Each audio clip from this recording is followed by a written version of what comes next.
Dia merasa pikirannya kacau. Dia memilih tidak menjemput Ian karena masalah telepon tadi. Dia sudah sangat malas dan moodnya sangat buruk. Setelah titik rasa kesal terus harus mengingkapi hatinya, dan rasa kesal itu semakin menjadi. Dia yakin pasti pacarnya itu mencurigainya. Yang sekali dia mengatakan bahwa dia adalah suami Ian yang sah, sedangkan bocah itu hanya pacar.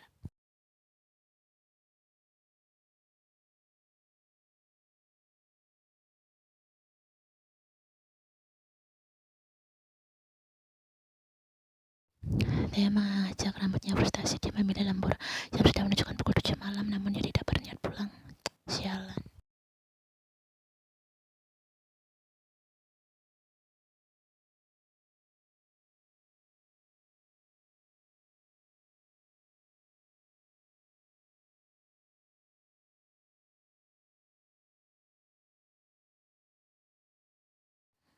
Dia tiba di Hilltop, salah satu klub di kawasan Taiwan yang cukup populer. Taiwan memang populer dengan tempat hiburan malam yang begitu bebas di Seoul.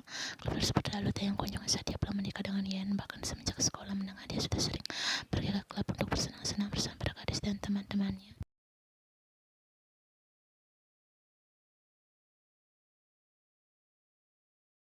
Namun semenjak menikah dengan Yen, Taeyong seolah memiliki tanggung jawab sebagai kepala keluarga dan suami yang baik. Hal itu membuatnya berubah, tidak lagi menginjakkan kaki klub, pulang kerja tepat waktu.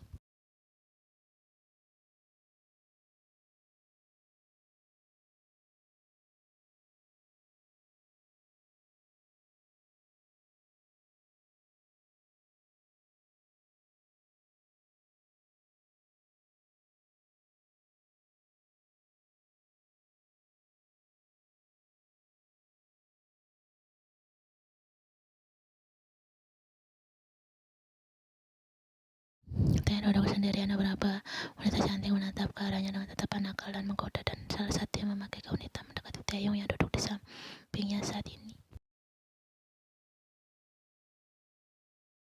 Hei, sendirian saja, jawab wanita itu sambil menyentuh Taeyong. Taeyong manis dan menepis tangan gadis itu.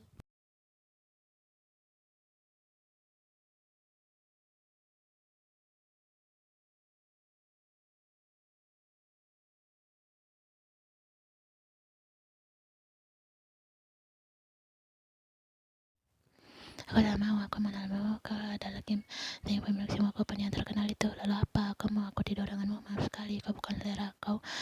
Jadi jangan bermimpi. Sekarang singkirkan tangan kotormu.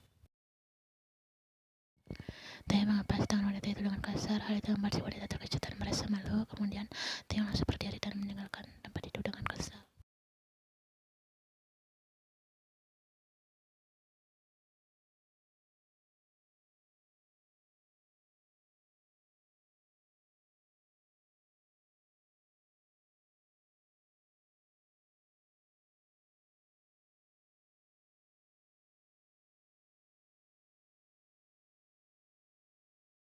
Dia sudah mencoba menghubungi Taeyong, tapi pria itu tidak mengangkat panggilannya hingga akhirnya Jan merasakan kalau pintu kamarnya terbuka. Dia langsung mengubah posisi menjadi duduk melihat Taeyong sudah pulang. Taeyong sih.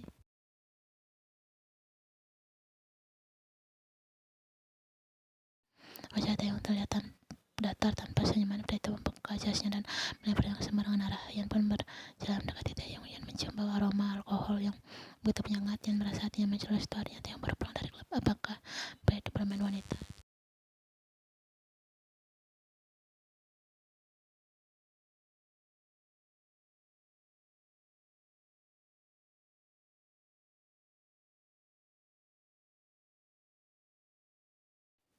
Yan menatap Taeyong. Pria itu memandang Yan dengan mata setengah terpejam. Terusnya, aku minta maaf, aku takut kau marah karena membatalkan janji. Tidak, aku tidak marah. Itu adalah urusan pribadimu.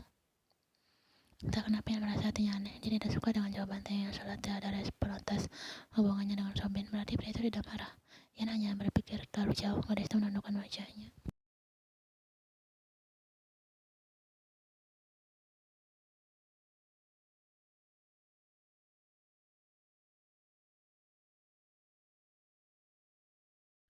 Yan tidak menjawab dia jika dia jujur pada cintanya kepada Sobin saat ini telah memudar karena insiden tadi di sekolah. Dia tidak merasa menggebu-gebu seperti dulu. Aku tahu kamu mencintainya dan aku tidak punya hak untuk menghalangi kebebasan. Ian masih diam. Taeyong kemudian melanjutkan ucapannya. Jika kau sangat ingin bersamanya, setidaknya tunggu aku mencari pengganti yang tepat untuk Ibu Yura. Maka setelah itu kita bisa bercerai dan kau bisa bebas.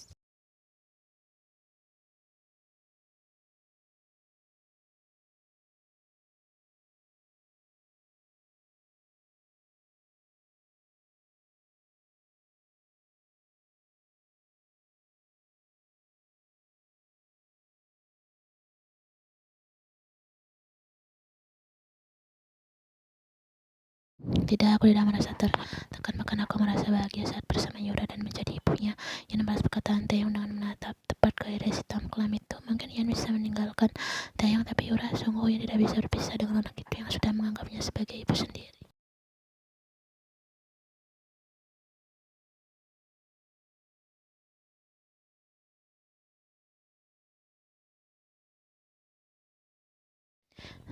Aku tahu kau bisa menemukan wanita lain dengan mudah. Namun, untuk Yura, apakah kau berpikir bisa itu akan bingung karena wajah Mami wajah cemburu? Dia marah karena dugaan Taeyong padanya. Kata-kata itu keluar begitu saja. Rasa gugupnya pergi entah kemana.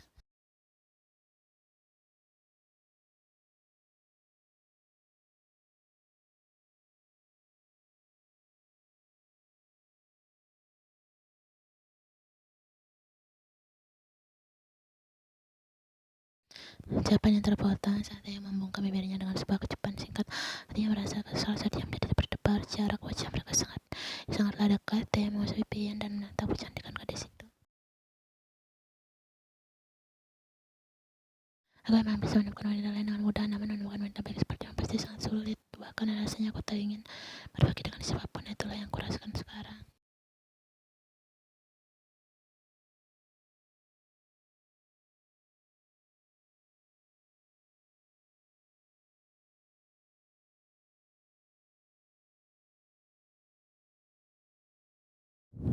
Kemudian Ian merasakan Taeyong kembali membungkam bibirnya, kali ini diiringi dan yang begitu lembut namun menuntut Taeyong memeluk tubuh Ian dengan erat.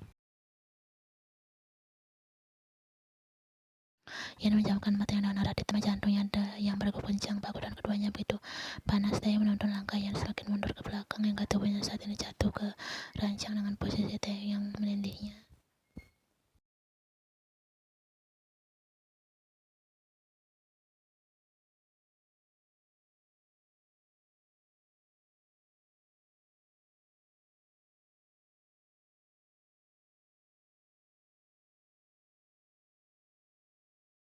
Akhirnya Ian memberanikan diri mengulurkan tangan menyentuh wajah Taeyong saat ini. Taeyong meraih tangan Ian yang berada di wajahnya lalu mengejutnya dengan pelan. Kau tahu sekarang aku benar-benar tidak harus berbagi karena kau adalah milikku.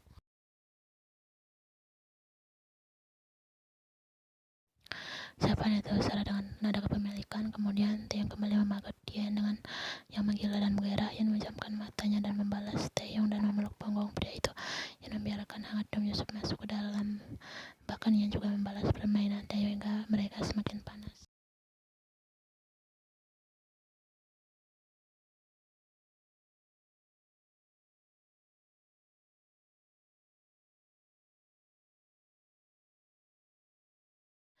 Keduanya benar-benar larut dalam ciuman tersebut hingga melupakan posisi Yura yang masih berada di ranjang yang sama. Bahkan Ian saat ini sudah berani menyentuh rambut Taeyong dan menariknya dengan pelan. Karena ciuman mereka semakin dalam, ciuman Taeyong membuat Ian lepas segalanya, sangat memabukkan.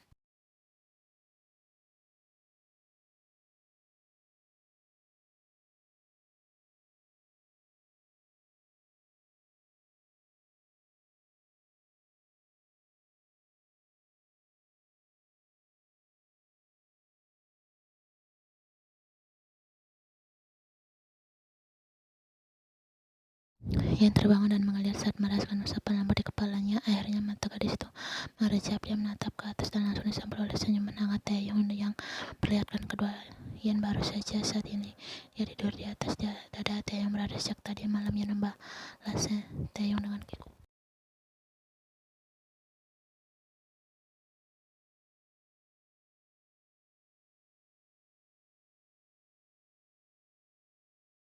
Sepertinya tidak banyak sekali. Ian hanya tersenyum. Dia merasa malu. Gadis itu berusaha bangkit dan pindah dari tubuh Taeyong, namun pria itu menahan Ian dengan langkah melingkarkan tangannya di pinggang gadis itu.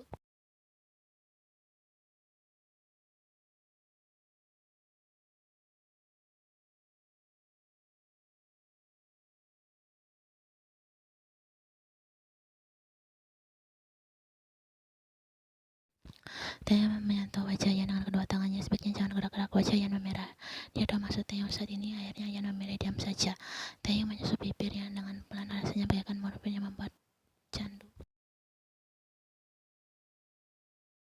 Taeyong mendekatkan wajahnya ke arah bibir Yan. Jadi kenapa memilih dimakan?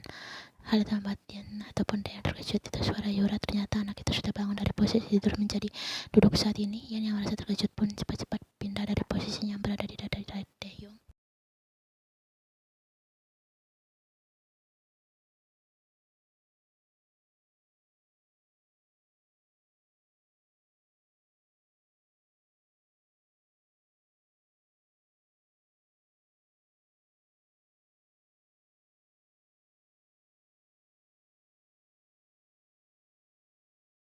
Taeyong menjamkan matanya. Yan langsung pada Yura dan memangku anak itu. Yura tadi, Dede sedang membisikkan sesuatu kepada Mami. Yan memicingkan matanya dan menatap ke arah Yan dan Taeyong secara arogan. Yan dengan tatapan curiga. Benarkah bisik-bisik apa? Kenapa Yura tidak dikasih tahu? Dede berbisik karena Yura tidurnya ngiler.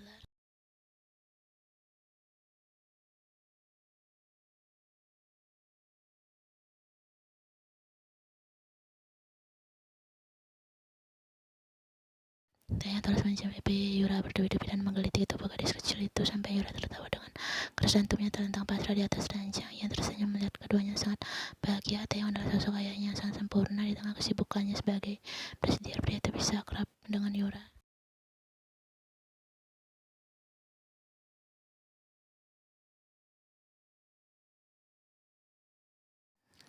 Mami tolong, Yura geli. Haha. Yura melanjutkan diri dan masuk ke dalam pelukan Yan yang duduk di atas ranjang itu. Yura terkikik geli dan memeluk leher Yan dengan erat. Taeyong yang sudah siap mengangkat keduanya untuk menggelitik Yura langsung terhenti.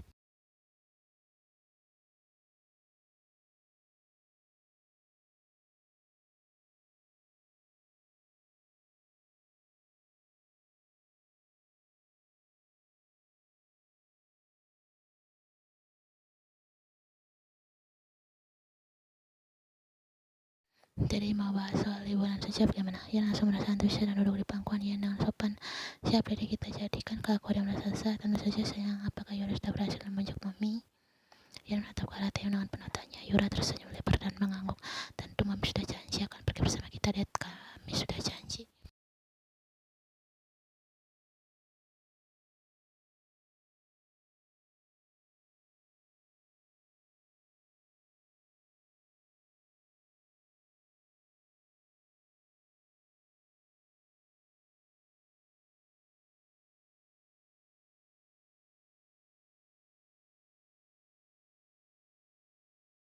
Hanya kita bertiga saja. Taeyong mau kenapa? Aku ingin kita pergi berdua saja.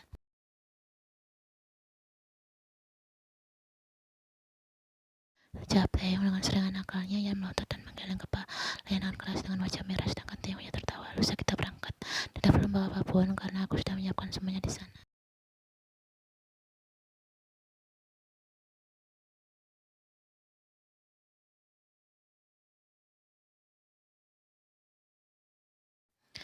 Lusa mereka benar-benar berangkat ke Jepang. Yang tidak diizinkan bawa barang apapun termasuk baju dan lain-lainnya karena sudah ada di sana.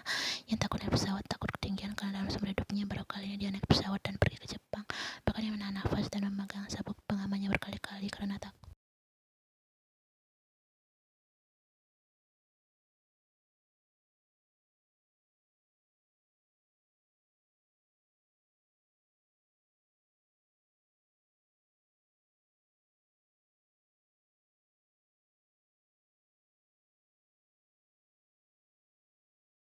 Yura terlihat santai. Anak itu duduk sambil memainkan kacamata hitam yang berdengar di hidungnya. Anak itu sudah biasa berkeliling, sedangkan Taeyong pria itu sibuk memeriksa berkas-berkas walaupun iPad-nya. Sedangkan Yan, dia adalah tegang dan matinya bergerak gelisah dan berdoa agar cepat sampai ke tempat tujuan.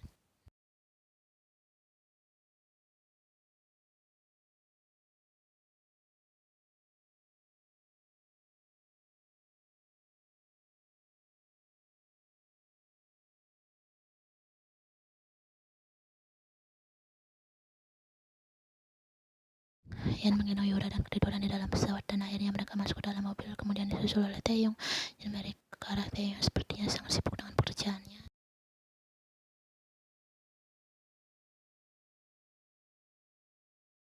Taeyong, sebenarnya aku sangat sibuk. Taeyong kemudian mengalihkan tatapnya ke Ryan. Ya, seperti inilah pekerjaanku setiap hari kalau selalu dikejar oleh proyek dan proposal yang menumpuk. Cap Taeyong sambil tersenyum dan kembali fokus pada iPad-nya melihat grafik kenaikan saham perusahaan yang memaklumi itu. Pengusaha muda seperti Taeyong juga bisa merasa